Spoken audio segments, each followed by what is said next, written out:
peneguhan dan pemberkatan pernikahan kudus Stefan Lee dan Jenny Asren Viola. Kami percaya bahwa Tuhanlah yang mengatur yang terbaik bagi kehidupan kami, dan terlebih pada hari ini kami boleh menyaksikan bersama anak-anak kasih kami akan dinikahkan. Bapak Ibu Saudara yang dikasihi oleh Tuhan Yesus Kristus, pada kesempatan ini saya ingin mengajak kita untuk merenungkan bagian firman Tuhan yang sudah kita baca tadi dengan sebuah tema pernikahan yang bahagia. Membuat acara pernikahan indah atau wah adalah hal yang mudah, tetapi membuat perjalanan pernikahan indah bukan hal yang mudah. Sebagaimana yang dituliskan oleh seorang penulis dalam bukunya yang berjudul Married in Honor, yang menuliskan, banyak orang berpikir bahwa menikah adalah satu-satunya jalan untuk menikmati kebahagiaan. Ada banyak anak-anak muda, pasangan ya, yang belum dinikahkan, mereka punya harapan jika nanti menikah mereka akan menikmati kebahagiaan. Bapak Ibu yang dikasihi oleh Tuhan Yesus Kristus, dan terlebih untuk yang berbahagia sekali pada saat ini, ada sebuah cerita yang disampaikan oleh Gus Dur, saudara. Saya ingin menyampaikan ilustrasi ini. Dia menyampaikan sebuah ilustrasi begini. Di satu tempat ada dua loket katanya. Loket A itu bertuliskan suami takut istri. Kemudian loket B itu bertuliskan suami tidak takut istri. Loket A yang bertuliskan suami takut istri itu antrian panjang sekali. Sementara di loket B ini hanya ada satu bapak, tubuhnya kecil dan kurus. Nah, mereka yang berada di loket A ini penasaran, kok bapak ini bisa di situ ya? Sementara kita yang lain dengan tubuh yang kekar, yang ya menakutkan, ya, kita berada di loket yang bertuliskan suami takut istri. Didorong oleh rasa penasaran, ada seorang bapak bertanya kepada yang satu itu, kenapa bapak antri di sini? Oh, katanya, karena saya disuruh istri saya. Ya, sebenarnya sama saja ya. Sebenarnya sama saja, dia disuruh istrinya juga. Jadi sebenarnya dia di loket A juga sama. Wanita diciptakan bukan dari tulang kepala sehingga dia boleh semena-mena, dan demikian juga bukan diciptakan dari tulang kaki sehingga ia harus direndahkan. Wanita diciptakan dari tulang rusuk kata firman Tuhan, supaya saudara ia lebih dekat dengan kedua tangan dan kemudian mendapatkan perlindungan, begitu dekat dengan hati agar terus dikasihi. Sebagaimana firman Tuhan katakan, hai istri, tunduklah kepada suamimu. Demikian juga suami, kasihilah istrimu. Pada kesempatan ini saya ingin membagi bagian firman Tuhan bagi kita. Tidak akan panjang lebar, tapi saya akan menyampaikan beberapa hal poin penting secara khusus bagi yang berbahagia pada saat ini yang berada di hadapan saya dan membelakangi Bapak Ibu Saudara. Bagaimana membangun pernikahan yang bahagia? Saya kena percaya bahwa ketika mereka sudah menunjukkan komitmen mereka untuk masuk dalam pernikahan seperti ini, mereka ingin agar dalam pernikahan mereka atau keluarga mereka boleh merasakan kebahagiaan. Bagaimana membangun pernikahan yang bahagia? Yang pertama, harus memiliki komitmen. Ya, harus memiliki komitmen yang berarti. Komitmennya adalah di kata tunduklah. Kita harus komitmen untuk tunduk, komitmen untuk mengasihi. Pasangan suami istri, ketika kalian nanti sudah menjalin kehidupan keluarga bersama, komitmen untuk tunduk atau menghormati, komitmen untuk mengasihi itu harus ditanamkan di dalam diri kita, di dalam diri kalian. Sebagaimana firman Tuhan berkata. Ada yang berpandangan begini loh saudara, bahwa tanggung jawab perempuan itu lebih berat karena perintah yang disampaikan kepada mereka tunduk. Sementara suami dikatakan perintahnya adalah mengasihi. Saya ingin sampaikan kepada kita sebenarnya kedua-duanya itu memiliki makna yang sama. Kita perhatikan Efesus 5 ayat 25. Hai suami, kasihilah istrimu sebagaimana Kristus mengasihi jemaat. Ya. Kasihilah istrimu sebagaimana Kristus mengasihi jemaat. Ini merupakan sebuah hal yang dimana suami harus mengikuti kualitas kasih Kristus yang rela mengorbankan dirinya bagi jemaat. Nah, demikian juga seorang suami harus benar-benar mengasihi dengan rela berkorban, memberikan yang terbaik bagi istrinya. Kata tunduk di sini juga merupakan sebuah hal yang sama sebenarnya. Tunduk memberikan sebuah penghormatan tertinggi, benar-benar tunduk atau menghormati. Jadi tidak ada kata kalau tunduk ini berarti apa pengertiannya bahwa tanggung jawab perempuan itu lebih berat karena tunduk tadi. Sementara suami hanya dicatat perintahnya kasihilah. Sebenarnya bagi saya semua kedua-duanya sama. Justru suami memiliki tanggung jawab yang lebih berat. Karena dikatakan kasihilah istrimu sebagaimana Kristus telah mengasihi jemaat dan telah menyerahkan dirinya baginya. Kasih yang benar-benar luar biasa, penuh pengorbanan. Bapak ibu saudara yang dikasihi Tuhan Yesus Kristus, tanggung jawab suami yang diberikan Allah sebagai kepala ya dalam keluarga. Tanggung jawab suami yang pertama, penyediaan kebutuhan secara rohani dan kebutuhan rumah tangga bagi keluarganya. Bisa dilihat dari Kejadian 3 ayat 16 sampai 19, 1 Timotius 5 ayat 8. Penyediaan kebutuhan rohani. Artinya apa? Bapak ibu saudara yang dikasihi Tuhan Yesus Kristus, suami harus menjadi imam dalam keluarga. Dialah yang menggerakkan untuk berdoa, baca firman. Suami punya peran itu. Suami harus punya peran itu. Karena itu tanggung jawab sebagai kepala. Tapi Bapak ibu saudara, saya minta maaf kalau dalam ibadah-ibadah, kadang di rumah tangga, tiba waktunya untuk menyampaikan kesaksian dari keluarga. Jadi berlaku semua gereja, saya tidak harus semua. Ada kode sudah ya. Ah, ini kode dari bapak, kode dari mama, itu sudah saling ini ya. Itu sudah saling paham saja. Yang mana yang berdiri nanti. Yang berdiri kadang-kadang ibu-ibu yang berdiri ya. Bapak ibu sudah dikasih Tuhan Yesus Kristus secara khusus untuk family, jadi ya. Peran kepala dalam rumah tangga adalah suami, penyediaan kebutuhan rohani. Ajak doa dan renungan adalah dimulai dari suami. Memang kadang Bapak saudara tidak semua berjalan seperti ini.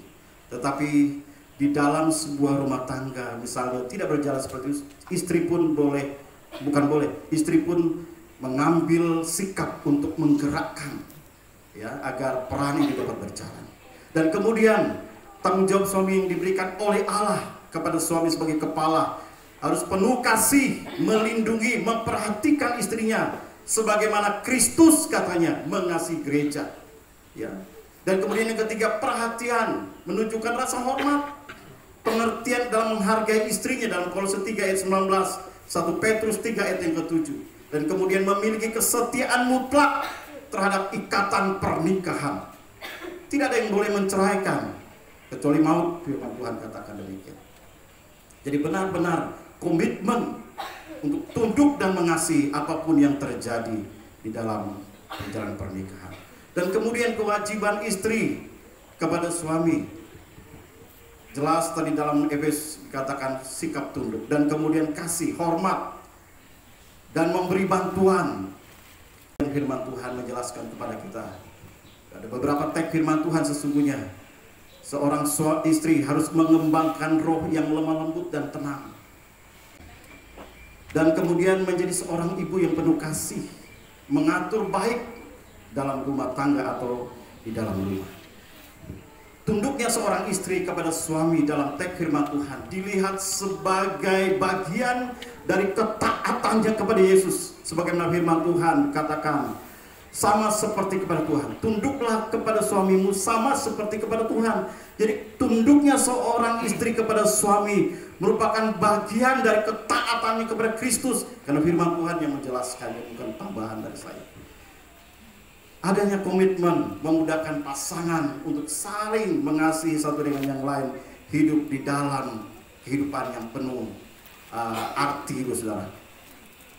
Komitmen total berarti kesediaan untuk mengasihi dengan sungguh-sungguh. Komitmen dibangun, dipegang dan ingat. Komitmen untuk tunduk atau menghormati, komitmen untuk mengasihi apapun yang terjadi. Kemudian yang kedua, bagaimana membangun keluarga yang bahagia. Yang kedua harus memiliki kasih. Kerelaan Kristus mati di atas kayu salib menyatakan cinta dan kasihnya kepada manusia adalah gambaran teladan dari kasih dan kesetiaan suami kepada istri, dan demikian juga sebaliknya. Firman Tuhan berkata dalam Efesus 5 ayat 28-30, demikian juga suami harus mengasihi istrinya sama seperti tubuhnya sendiri. Siapa yang mengasihi istrinya mengasihi dirinya, sebab tidak pernah orang membenci tubuhnya sendiri, tetapi mengasuhnya, merawatnya sama seperti Kristus terhadap jemaat, karena kita adalah anggota tubuhnya. Firman Tuhan ini begitu jelas bagi kita. Suami harus mengasihi istrinya sama seperti tubuhnya sendiri. Siapa yang mengasihi istrinya mengasihi dirinya. Benar. Ini benar sekali. Kasih istrimu itu sama dengan mengasihi diri sendiri. Dan kemudian tidak pernah orang membenci tubuhnya sendiri, tetapi mengasuhnya, merawatnya. Bukan kita mengasuh, kita merawat diri kita, kita membuatnya baik. Demikian juga halnya seperti firman Tuhan katakan. Sebaliknya, suami terhadap istri, istri terhadap suami, saling mengasihi. Kasih kita kepada pasangan kita dalam pernikahan mengacu kepada kasih Kristus, dinyatakan melalui tindakan dan bukan hanya kata-kata. Ya, dinyatakan melalui tindakan, bukan hanya kata-kata. Ada lagu yang cukup viral ya, yang berkata begini: beta janji, beta jaga, ale untuk selalu. Pernah dengar itu berdua ya? Mungkin lagu favorit mereka dua kali ya.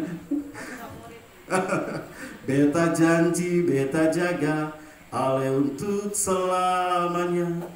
Beta janji akan setia hanya untuk satu cinta. Yang lain jangan nyanyi ya, kita di gereja. Kalau sudah dikasih Tuhan Yesus Kristus, ya liriknya sangat lebih daripada kata-kata ini. Bukan hanya ungkapan saja, tetapi kita harus menyatakannya melalui tindakan kita. Tunduk dan menghormati dan mengasihi pasangan kita dengan segenap hati kita, sebagaimana Kristus telah mengasihi jemaat. Itu acuan dari kasih pasangan suami istri. Sebagaimana yang disampaikan oleh Gary Chapman, menjelaskan ada 5 bahasa cinta. Yang pertama adalah pujian. Ya, istri senang dipuji, pujilah dia. Ya, walaupun masakannya pas, tidak juga tidak enak, pas saja. Wah, kayak masakan di restoran di pura-pura mahkota gitu ya. Enak sekali ya gitu. Nah, istri buat lagi yang sama besok. Itu ada kisah juga saudara, saya tambah sedikit waktu. Saya ada pelayanan di waktu praktek dulu di Semarang. Tapi bukan dengan pasangan saya, dengan ibu gembala. Waktu itu dia masak pare untuk kami. Saya ya namanya basa-basi mungkin. Itulah saya bilang sama ibu, karena kami di situ ada beberapa orang kami yang praktek weekend di situ. Saya sampaikan, Bu, enak sekali parenya. Minggu depan pare terus kami itu. Jadi itu macam itulah kamu itu. Jadi gimana Pak? Gimana Freddy? Enak. Wah, minggu depan begitu terus. Pare terus kami. Waduh. Jadi akhirnya saya suka pare. Ya. Jadi perlu dibiasakan juga ya. Jadi pujian itu penting sekali. Demikian juga sentuhan. Ya, ketika capek ya, pijat ya. Memberikan sentuhan dan kemudian kebersamaan atau kualitas time atau waktu yang berkualitas, yang gunakan kesempatan itu, pelayanan dan kemudian pemberian, give, walaupun mungkin tidak layak untuk dia menerima hal itu karena tidak memuaskan, kita harus inisiatif untuk memberikan sesuatu dalam bentuk apapun, apakah itu hadiah atau apapun juga. Tidak harus misalnya anak kita mereka mendapatkan juara satu baru dapat hadiah, tidak seharusnya. Walaupun mungkin dia tidak dapat sekalipun, berikan dia hadiah. Saya yakin dan percaya tahun depan dia akan berjuang lebih keras lagi dan bisa mendapat nilai yang terbaik. Demikian juga sebenarnya dengan pasangan. Tidak harus dia melakukan sesuatu yang baik dulu, tidak harus momen ulang tahun baru memberikan sesuatu. Berikanlah sebuah kejutan di luar dari dugaan, ya, sesuatu hal yang tiba-tiba itu pasti akan mendorong untuk lebih mengasihi lagi, lebih mencintai lagi. Dan kemudian yang ketiga, bagaimana membangun pernikahan yang bahagia. Yang ketiga adalah harus memiliki komunikasi yang sehat. Komunikasi yang sehat dalam sebuah hubungan, terlebih dalam keluarga, mempunyai peran yang sangat penting dalam perjalanan sebuah pernikahan. Sangat punya peran penting sekali. Pasangan suami istri harus membiasakan komunikasi yang berorientasi positif. Hal ini penting sekali dibangun, ya, secara khusus kalian dua dan kita semua, agar komunikasi ke depan itu menyenangkan dan membawa kebahagiaan, tidak saling menyalahkan, tidak saling merendahkan. Itu komunikasi yang positif, itu sampaikan sesuatu yang membangun, ya, membangun sesuatu hal. Kalau kita menyampaikan sesuatu, pikirkan itu adalah sesuatu hal yang membangun, sesuatu yang positif untuk kebaikan. Jangan sedikit-sedikit menyalahkan, itu negatif itu, ya, merendahkan. Oh, tidak baik seperti itu, gini-gini. Jadi akhirnya komunikasi tidak sehat, sepanjang perjalanan pernikahan tidak akan sehat. Oleh karena itu bangun komunikasi yang sehat dengan cara yaitu membiasakan diri komunikasi berorientasi positif, ya, positif. Pasti kalian akan bahagia dalam menjadi kehidupan keluarga. Ini merupakan hal penting sekali. Ya, pada kesempatan ini saya sampaikan kepada kedua anak kekasih kita yang sebentar akan dipersatukan dalam pernikahan kudus, Saudara Stefan Lee dan Ceni Asren Viola.